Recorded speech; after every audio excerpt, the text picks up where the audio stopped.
Cumhuriyet Halk Cumhuriyeti'nin kanun nizamlarına riayet qilamiz. Devletning planliq tug'ut siyosatiga qattiq rioya qilamiz. Bir bir xotinlik tuzumning jamiyat amalligining o'z deshi ekanligiga qat'iy ishlaymiz.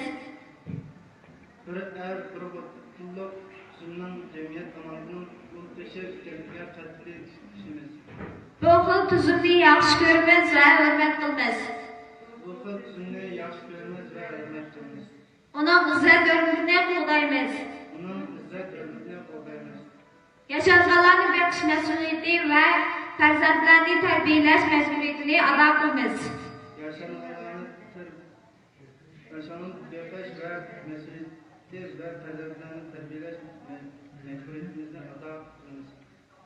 Ilm-fanga cho'qinib, diniy asabiy ideya va xurofotlikdan yiroq turamiz.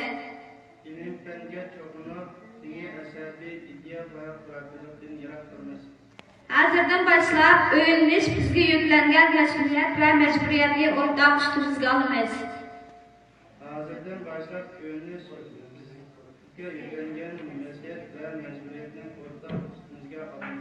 O'zaro hurmat qilib,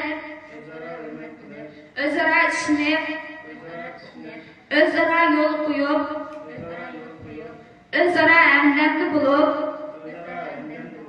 bir umr bir-birimizni umrvoyat chin dilimizda yaxshi ko'ramiz.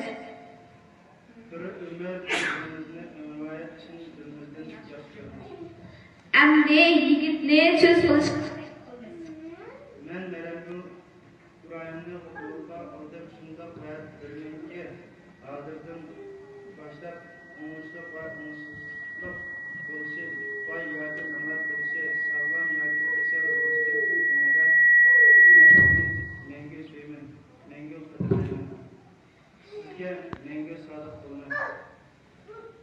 Amdi qizni so'z qilishga taklif qilamiz.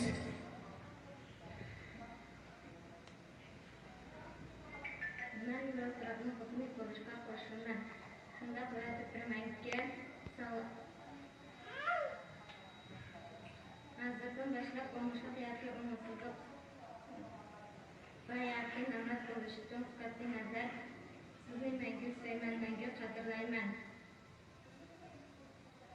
mangu sodiq bo'lman.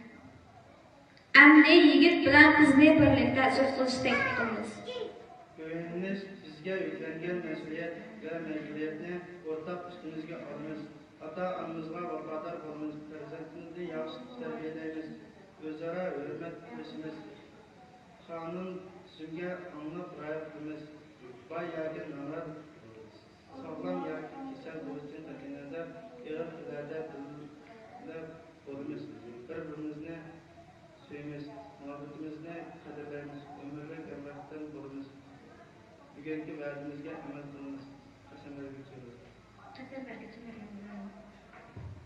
2021 yil 3 ayning 26 kuni bugundan boshlab o'ngishliq yoki o'ngishsizlik bo'lishi, boy yoki nomrod bo'lishi, sog'lom yoki kasal, yosh yoki qir bo'lishidan qat'iy nazar, sizlar og'ir kunlardami, jabodmi halovat bo'lishinglar kerak.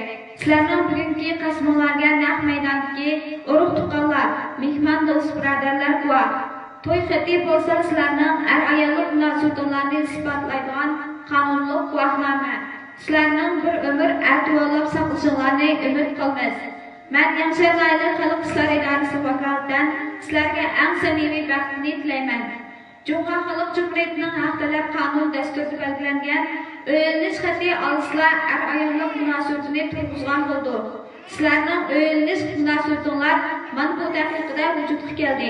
Men chin qalbimdan sizlarga baxt tilayman. O'yinishinglar ko'ngilli, oilalar baxtli bo'lg'ay.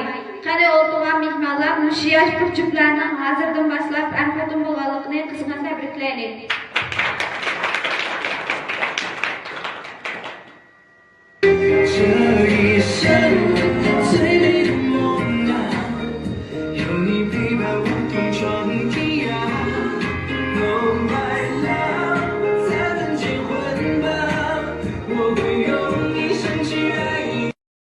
抖音